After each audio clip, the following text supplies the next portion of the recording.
Hello, a precious day to all the cat lovers all over the world. Welcome back to our channel, Precious Cats of Mama Keys.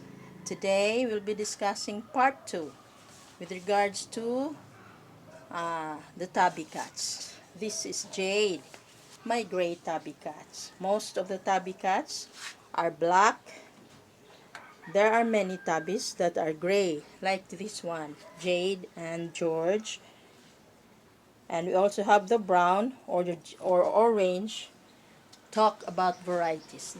Talk about orange. I have here Sassy. I have here uh, Frank and Dinar.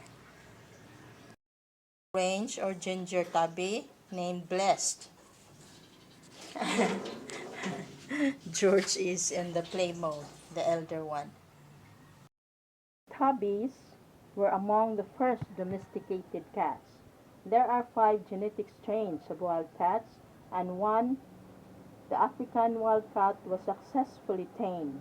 All domestic cats share genetic information with African wildcat and are closely related. Fascinatingly, it is thought that all of the early domesticated cats were probably tabbies. Most orange tabby cats, like this one, uh, Dinar and Frank, are males. Scientists have more research to do when it comes to the understanding with the correlation between cat color and sex. But what we know so far is pretty fascinating, especially when it comes to orange tabby cats. Tabby cats are also known as ginger cats, and this one here sleeping is Dinar.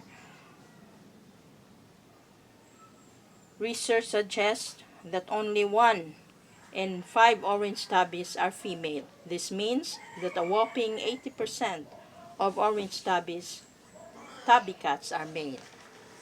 This one, since they are still kitten, I am not so sure with regards to their sex here. This is Frank, this is Dinar. Hi, my elder gray tabby. Best! Yes, best! Tabby cats have a mysterious marking. Tabby cats are also known, that is fact number 5, tabby cats are also known for having an M-shaped mark on their forehead.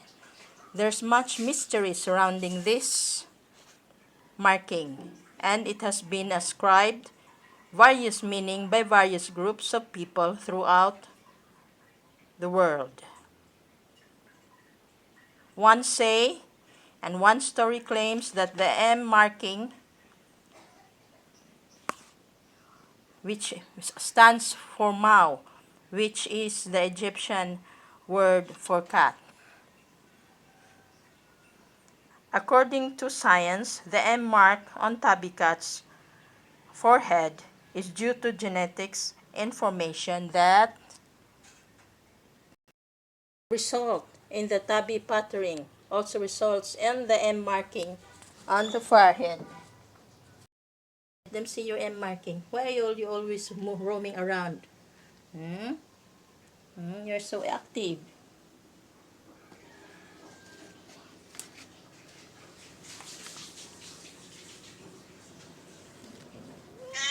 Awa! Tabby cats makes excellent hunters, and it is true. Their coats help them blend. Coats help them blend in with their environment, making it easier for them to stalk prey, to stalk their prey without being detected. Are you going? They closely resemble wildcats, like the African wildcats and the European wildcats, both of which use camouflage to their advantage while hunting. Tabby cats are being known for being especially skilled at catching mice. There are different types of tabbies. So far, we've been discussing the tabby pattern in general, but there are actually 4 different variations of tabby coat. The 4 types are the classic tabby, the spotted tabby, the mackerel tabby, and ticked tabby. The classic tabby, as the name suggests, is the most well-known and popular type of tabby. His classic coat is very beautiful with stripes and curls and curved stripes that stretch from the shoulder to the tail. But this one, Jade, I don't think he is a classic tabby. And the next one is the spotted tabby. Spotted tabby coat, and is very easily identifiable. Spotted tabby are, as you might have guessed, covered in spots. The spots can range from perfectly circular to more ovular and stripe-like shape. This elderly ginger tabby of mine, I think that he is somewhat spotted tabby because he has some circular markings on his side. You're a spotted tabby if you want. Like this one, that's a spotted tabby. The other one. You're a spotted tabby if you want. You're drinking water. This is the end of our part 2 with regards to our discussion on tabby cats. We will continue on the 2 other types of tabby cats.